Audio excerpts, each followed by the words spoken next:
There's a secret truth they never tell you in light-only spiritual circles. Your shadow isn't your enemy, it's your engine. And toxic energy, it's not here to destroy you, it's here to evolve you. The moment we stop running from the poison and start asking, how do I alchemize this?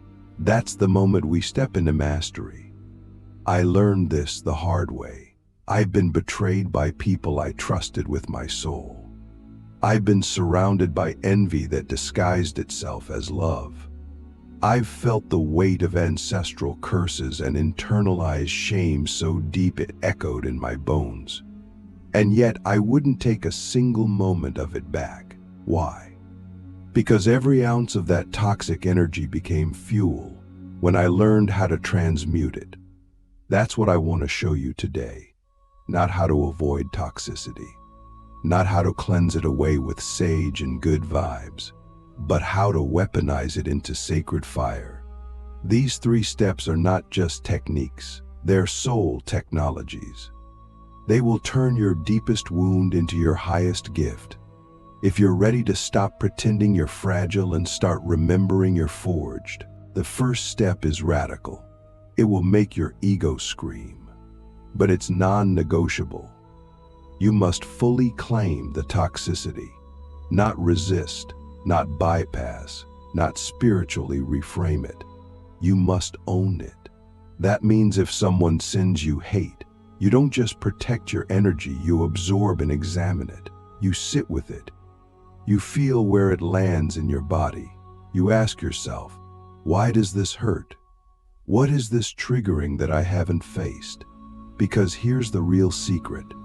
Toxic energy only sticks to what's already inside you.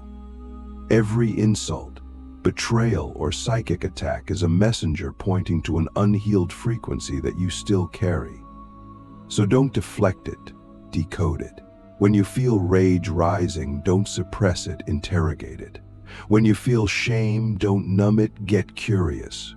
What part of you still believes the lie? This is the shadow's gift. It shows you where your soul is still fragmented, still susceptible. If you're brave enough to sit in the discomfort without running, you'll start to feel something shift.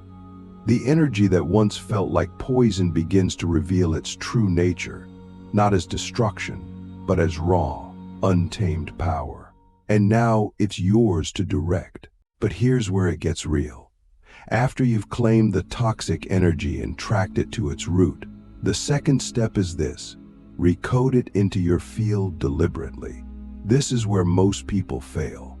They release the energy, but they don't reintegrate it. And so they stay stuck in cycles of purging without ever rising. Don't fall into that trap.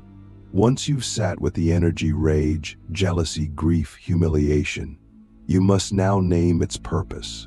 What is its gift? What is its frequency trying to teach you? For example, that betrayal might be the activation of your sovereignty. That envy from others might be the mirror of your suppressed greatness. That guilt might be the doorway to your deepest compassion. You must choose a new meaning. You must declare it out loud. This rage is my awakening. This pain is my sword. This darkness is where my medicine lives. And then, in meditation, in movement, in breath work, you imprint that new frequency into your energetic system. You make the energy yours. This is Shadow Alchemy. It's not just emotional healing. It's spiritual coding. And when you do this with precision, you'll feel the shift. The same energy that once crushed you now becomes your signature frequency. It doesn't control you. It bows to you. But all of this only works, only truly activates, if you step into the third and most dangerous step, embodying the upgraded shadow power in the real world. This is not some internal process you keep private and safe. This is where you move differently, speak differently, own your presence like you've just returned from the underworld with divine fire in your chest. Because you have. But here's what happens. The moment you start walking as your upgraded self, the world will test your new frequency, and you must be ready. Someone will try to push the old button. A memory will try to pull you back. A situation will tempt you to react from your wound instead of your wisdom. That's when you must choose, in the moment, to respond from your new code. That is the final seal of integration, not a ritual, not a journal entry. A real-life decision made in the furnace of experience. That's what makes the alchemy real. That's what transforms you from someone who knows spiritual stuff into someone who embodies sacred power. So the question becomes, when the fire comes again, and it will you react like the old you, or will you react like the old you, or will you rise like the weapon you've become? How to wield your dark power without becoming the villain of your own story. Now that you've learned how to transmute toxic energy into raw shadow power, the question becomes, how do you wield that power without it consuming you? Because here's the paradox. When you finally stop running from your pain, when you claim your rage, your grief, your darkness, it will amplify you. You'll feel energy you haven't felt in years. You'll walk into rooms and shift atmospheres. You'll speak and people will go silent, not out of respect, but because your frequency is undeniable. But this power is a double-edged blade. Use it unconsciously, and you become the very thing you swore to destroy. Use it wisely, and you become a living embodiment of divine justice. We've all seen people who woke up spiritually, accessed some level of shadow mastery, and then collapsed into their ego. They became obsessed with control, dominance, or revenge, calling it boundaries or truth. That's not shadow power. That's shadow possession. And the difference between the two comes down to one thing: humility. I'm not talking about shrinking or playing small. I'm talking about walking like a storm and still bowing to the mystery. I'm talking about power that is anchored in reverence, not reaction. Because real power doesn't need to prove itself. It just is. To wield your shadow crown without becoming the villain, you must stay intimate with your why. Why are you doing this work? Why are you transmuting this pain? Why are you activating this level of power? If your why is rooted in vengeance, superiority, or validation, the crown will rot on your head. But if your why is service, real soul-level service, then the crown will become a halo of fire that protects and purifies everything around you. That's the secret. The shadow becomes holy when it's integrated through purpose. When you allow your pain to elevate others, not just yourself. When you use your story not to dominate, but to liberate. Ask yourself right now, what is the sacred purpose of my pain? Who am I meant to help by walking through this fire? Because your shadow didn't just come to hurt you. It came to prepare you. It came to sculpt your voice, your eyes, your presence into a weapon of awakening. But if you don't keep that purpose clear, your power will twist. You'll start thinking you're above others. You'll start confusing force with leadership. And that's when the fall begins. So keep your why close to your chest. Let it be your anchor. Let it be your prayer. Let it be the thing that keeps you human while you're carrying divine fire. And here's the final realization that will either liberate you or shake you to your core. You are not here to be liked. You are here to be true. When you walk with integrated shadow power, you will trigger people. You will lose people. You will stand in rooms where your presence alone makes others uncomfortable. And you must be okay with that, because you are no longer living for approval. You are living for alignment.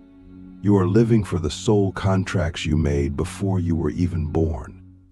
And many of those contracts require you to be disruptive, to say the hard thing, to walk away when the energy isn't clean, to raise the mirror even when they're not ready to look. This is not cruelty. This is clarity. And clarity is love, the kind of love most people aren't used to receiving. So don't soften your truth just to be accepted. Don't dim your frequency just to keep the peace. You are not a peacekeeper. You are a frequency detonator. You came to awaken dormant codes, to break generational spells, to remind the world of what it forgot.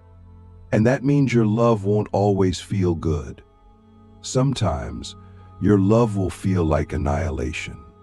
But it will be sacred annihilation, the kind that burns illusions and births truth. So ask yourself, am I willing to be misunderstood in order to be aligned with my soul? Because that's the real crown, not gold, not titles, but truth, worn boldly, even when it costs everything. How to turn every attack, trigger, and psychic wound into supernatural fuel. There comes a moment on this path when you stop fearing the attack and start feeding on it. That's when you know you've entered the Phoenix Protocol. Because true shadow power doesn't just survive toxicity, it ascends through it. This is not metaphor. This is energetic law. Every time someone projects onto you, every time you're triggered, every time a wound is poked or a psychic arrow is launched in your direction, you are being given a choice. Will you collapse? Will you react? Or will you transmute that energy into spiritual jet fuel? The Phoenix doesn't wait for peace. It burns in chaos and rises brighter every time. So when something hits you, whether it's emotional betrayal, psychic interference, energetic overwhelm, pause. Don't just deflect. Don't rush to cleanse. Receive it with awareness. Ask, what is this energy giving me access to that I didn't have before? Maybe that betrayal cracks open a fierceness you forgot you had. Maybe that trigger reveals a hidden wound that's been silently sabotaging you. Maybe that chaos pushes you to set a boundary you were too afraid to enforce. In that moment, you are not a victim. You are a sacred weapon absorbing voltage. And voltage, when directed wisely, becomes power. But here's the key most people don't understand. Transmutation doesn't mean pretending it didn't hurt. You must feel the burn to rise through it. Every attack contains a frequency, and your job is to digest that frequency, not suppress it, not overanalyze it, but truly feel it through the body. Rage, grief, sadness, shame. Let it move. Let it shake you. Let it crack the old shell. This is somatic alchemy. You're not just thinking a new thought. You're rewiring your entire nervous system to hold a new level of power. And once the energy has moved, once the feeling has been honored, you step into the final phase of the Phoenix Protocol. Redirection. That means taking that energy, which once would have consumed you, and channeling it into something sacred. Speak the truth you are afraid to share. Write the words that have been stuck in your chest. Create the offering that scares you. Make the move that aligns with your highest self. Do something bold with the energy. That's how you complete the transmutation. Not by sitting in pain forever, but by using it as fuel to act from your highest frequency. The Phoenix doesn't just rise, it flies toward its purpose with the wings it built from ash. And this is the ultimate truth, the one that separates the mystic from the master. You are not here to avoid the fire. You are here to become it. Toxic energy, when faced with presence, devotion, and sacred will, becomes your ally. Triggers become teachers. Attacks become initiations. And your shadow becomes your throne. But this path is not for those who want comfort. It's for those who want capacity. The capacity to hold pain without collapsing. The capacity to channel rage without harming. The capacity to walk through spiritual warfare and still speak from love. That's who you are becoming. Not a light worker who hides from darkness, but a light forger who creates radiance from within it. So next time something hits you, whether it's a judgment, a wound, a storm, don't ask, why is this happening to me? Ask, what power is this here to unlock? Because once you realize that every toxic fragment is actually a divine upgrade in disguise, you'll stop fearing the fire and start feeding it with purpose. That's when you know the Phoenix Protocol is complete. You no longer run from the burn. You become the blaze that reshapes the world.